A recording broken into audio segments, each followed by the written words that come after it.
proceeded to explain some concerns from his perspective, and they listened. They were ready to listen. They weren't fighting for air. What had started out as a very formal, low-trust, almost hostile atmosphere had turned into a fertile environment for synergy. At the conclusion of the discussions, the members of the negotiating team basically said, "We want to work with you. We want to do this deal. Just let us know what the price is and we'll sign." Then seek to be understood. Seek first to understand, then to be understood. Knowing how to be understood is the other half of Habit 5, and is equally critical in reaching win/win solutions. Earlier we defined maturity as the balance between courage and consideration. Seeking to understand requires consideration, seeking to be understood takes courage.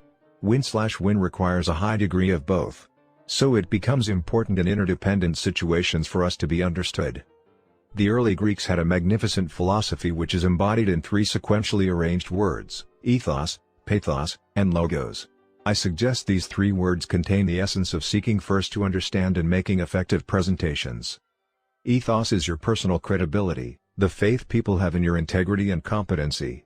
It's the trust that you inspire, your emotional bank account. Pathos is the empathic side, it's the feeling.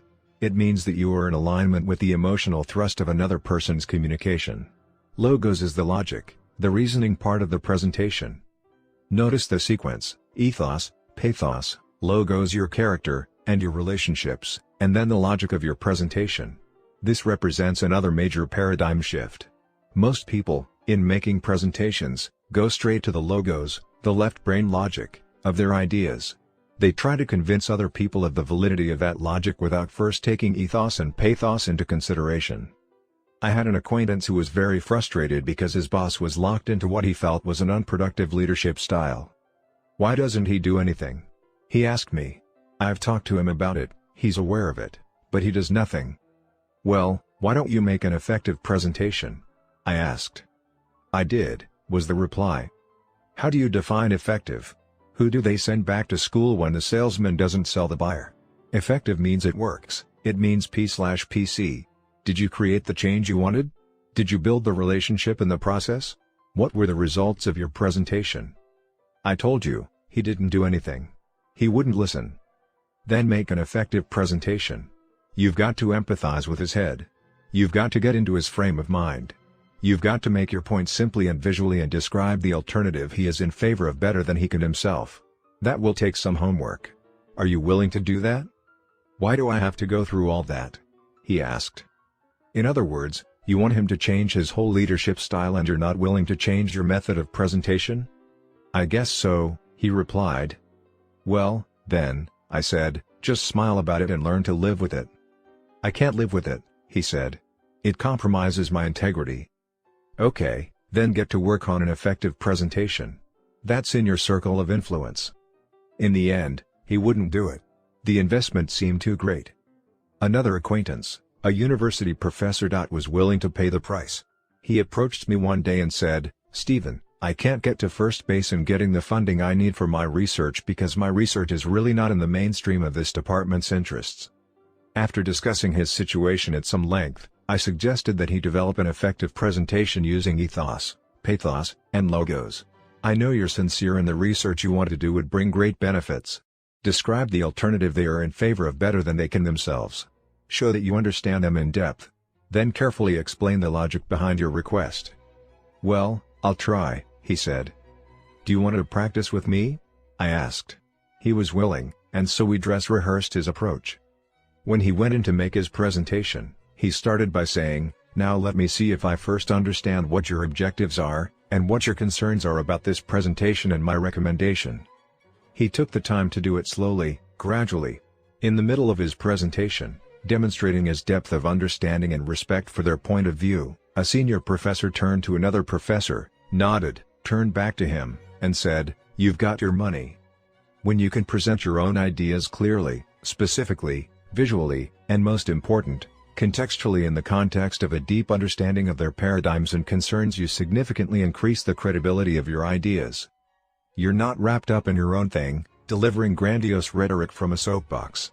You really understand.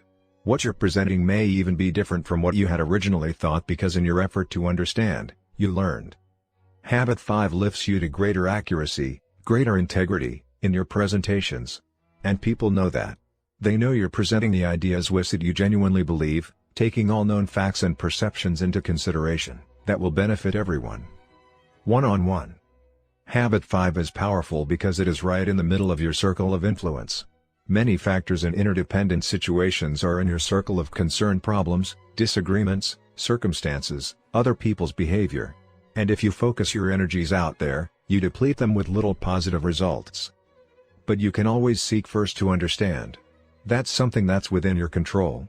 And as you do that, as you focus on your circle of influence, you really, deeply understand other people.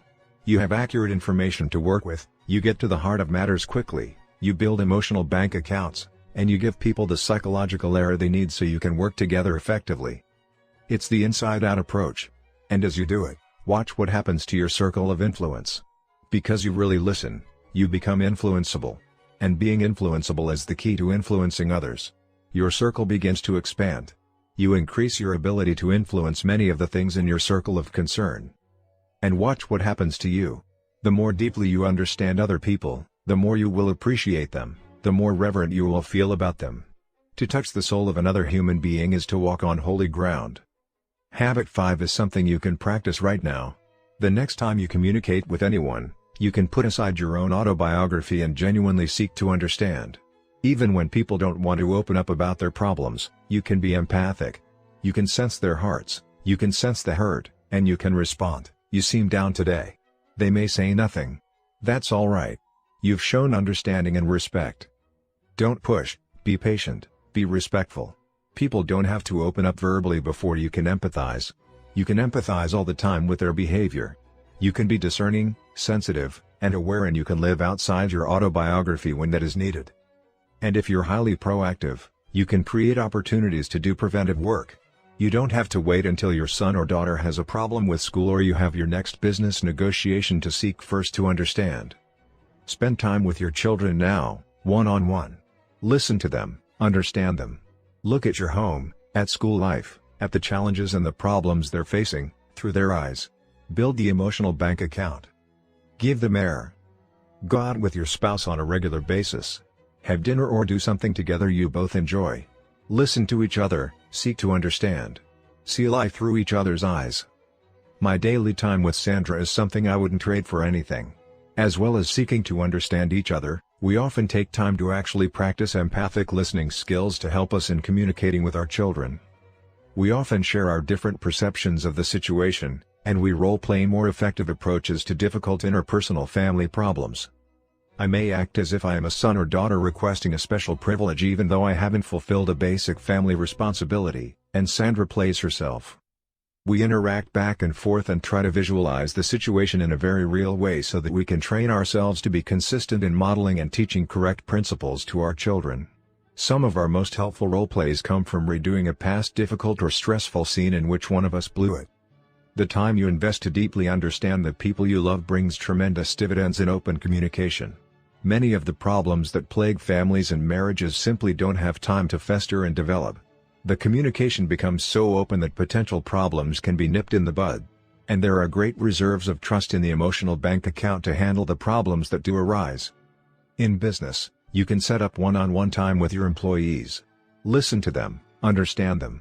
Set up human resource accounting or stakeholder information systems in your business to get honest, accurate feedback at every level, from customers, suppliers, and employees. Make the human element as important as the financial or the technical element. You save tremendous amounts of time, energy, and money when you tap into the human resources of a business at every level. When you listen, you learn. And you also give the people who work for you and with you psychological air. You inspire loyalty that goes well beyond the 8 to 5 physical demands of the job. Seek first to understand. Before the problems come up, before you try to evaluate and prescribe, before you try to present your own ideas, seek to understand. It's a powerful habit of effective interdependence. When we really, deeply understand each other, we open the door to creative solutions and third alternatives. Our differences are no longer stumbling blocks to communication and progress. Instead, they become stepping stones to synergy. Application suggestions. 1. Select a relationship in which you sense the emotional bank account is in the red. Try to understand and write down the situation from the other person's point of view.